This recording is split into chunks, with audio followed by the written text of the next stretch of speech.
Model steam engines for beginners, part 41.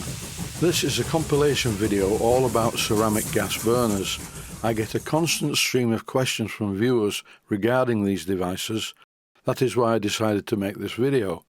Get it right and your model steam engine boiler will make plenty of steam.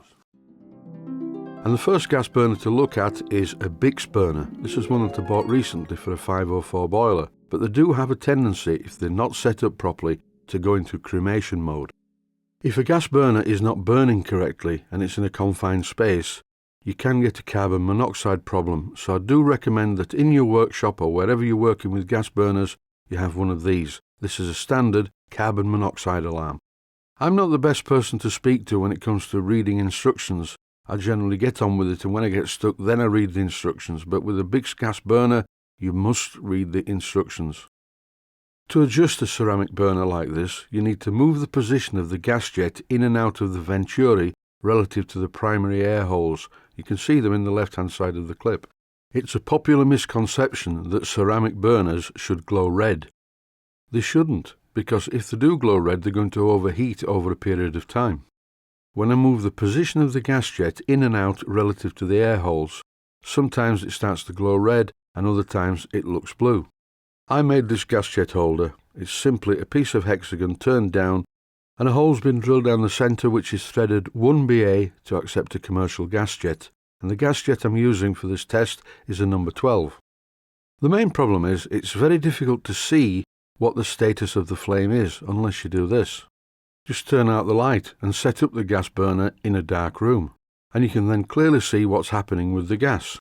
This, by the way, is completely wrong. The gas jet is pushed too far in and the gas is hanging around like a pool on top of the ceramic, and the flame is yellow, and that's no good at all. When I turn the light back on, you see what I mean? You can't really see that it's not burning properly. It looks okay, mainly a blue flame, but turn the light off and look at it.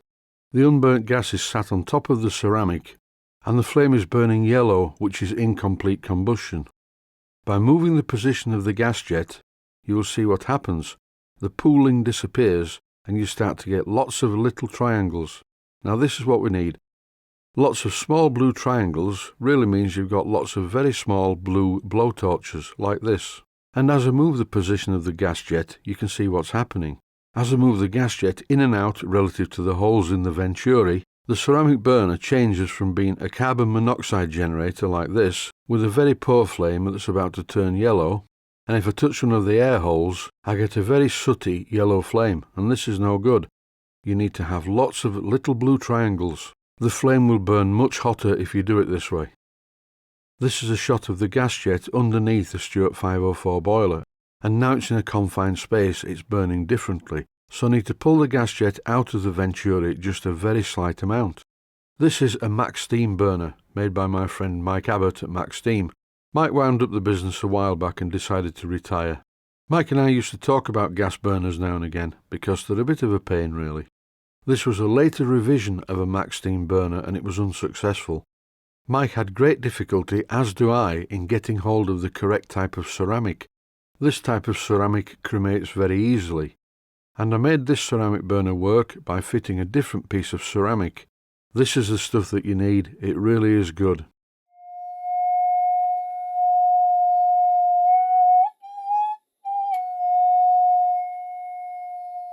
This is the other problem with ceramic burners, the howling that you get in a centriflue boiler. And also, incomplete combustion is often a problem. The smell that comes out of some centriflue boiler chimneys is horrific. I modified the Max Steam burner to fit in this boiler, but whenever the burner was pushed all the way into the hole, I got the howling noise. And I found I got much more heat by just pulling the burner back a little way. In this clip you can see all the very small blue triangles, which means you have many small blowtorches on the burner head. This burner is very successful in the application that I'm using it. This is a boiler that supplies steam to a Stuart Victoria and it supplies too much steam.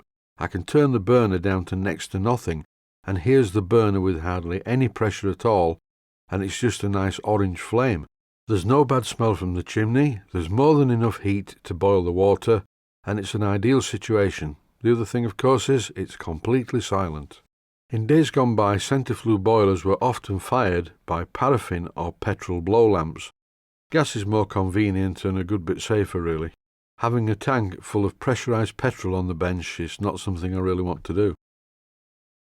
This is a piece of the same ceramic that I bought that came from a Valor gas fire apparently, and I built this into a burner for a model steam launch. Normally any gas-fired steam plants that I have use butane as a fuel. I buy these medium-sized cans of camping gas, that's gas with a Z. But for a small model boat, I buy the propane-butane mix canisters. As the gas mixture in these small canisters is a mixture of propane and butane, it's mainly butane with a little bit of propane, the gas in these canisters is at a higher pressure than a normal can of butane. So this is a good and a bad thing. First of all, you get a very fierce flame and it's good. But then in no time at all the canister chills and the pressure drops, and it's not so good. And it makes it difficult to set up gas burners. The question being, do you set up the gas burner with a full tank of new gas that's not chilled at high pressure, or do you set up the gas burner with a tank that's been running for a while, so the gas pressure is much lower owing to the chilling of the tank? The butane that I use is in a large canister, so it doesn't chill so badly and remains fairly constant. When I set the gas jet position for this burner, I left the tank on for quite a while to chill before I got the final setting right. This type of ceramic material that comes in rectangular blocks, and it's the stuff that I've just mentioned that I can't get hold of, never seems to suffer from the cremation problem that you do get with certain types of ceramic burner. And I think it's just down to the design of the ceramic. This stuff is very knobbly on the top, and it must distribute the gas or direct the gas away from the burner. Here I'm just testing how much heat's coming off it, and it's considerable. In no time at all the blade on my craft knife, my very blunt craft knife that lives on the bench, is glowing quite red. This burner provided quite a lot of heat and soon boiled the water in the boiler that was sat above it. Well, that was until some particles of dirt got into the gas jet and blocked it up. That's another story. Often in these commercial gas canisters there's some bits of rust from inside of the tank, and if this gets into the gas jet, it blocks it up, and the burner won't function properly until you unblock the gas jet using a suitable gas jet pricker. As I was testing this burner in the workshop for quite a long time, I ran a complete can of gas through it. This happened. This is an excerpt from the video as it happened in real time.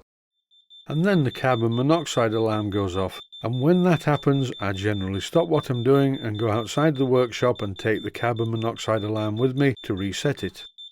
My workshop, by the way, is not a sealed room. It's a double-length garage and the garage door is fully open. But I'm cutting short the review of this boiler because I'm too young to die. I'm evacuating the workshop and I'll go and have a cup of tea until the carbon monoxide level subsides. Carbon monoxide is extremely dangerous. Please take notice of what I've just shown, or the piece of ceramic will not be the only thing being cremated. This video contains quite a lot of very useful information. So as always, I will say stay safe, stay healthy, thanks for watching, and I hope you found it useful. Please take the time to visit my Mainsteam Models website and click on the section of the website that says Video Playlists. And by doing that, you can find other videos that you may like to watch. And by using the playlists, you can actually watch the videos back to back.